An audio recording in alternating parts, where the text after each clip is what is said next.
guys, meron ako dito mga starfruit juice na maglalagay ako dito sa spray bottle ng mga 1 tablespoon,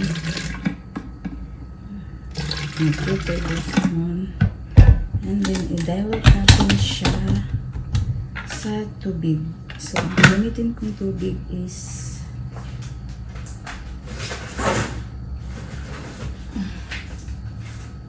ito. So, this is 500 ml.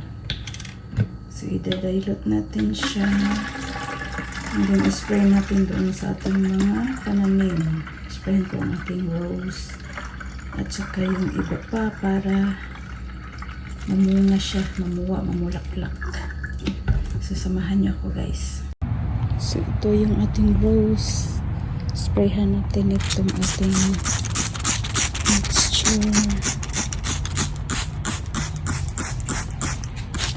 So, meron na pala itong isang ito. Ayan siya, isa dito. So, sprayhan natin yan para mamulaklak. And then, sprayhan natin ang ating langka para mamulaklak siya. So, ito yung ginawa ko dati na ang dami niyang bulaklak. So,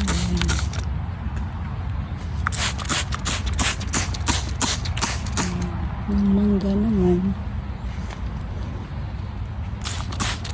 mamaya sprayin ko yan mamaya. And of course ang ating avocado sprayhan din natin para mamulaklak siya. So yan guys, DIY homemade na flower booster. Ito yung ating tawag dito, euphorbia. So ayan, may namulaklak na sila.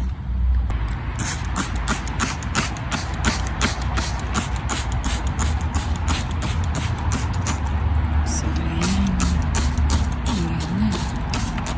There you go. Lemon. Baka sakaling namunga na siya ulit.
Tapos na tayo mag-spray.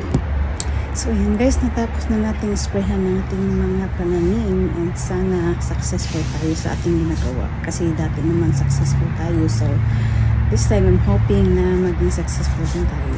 Thank you so much again for watching. Follow for more. Bye for now.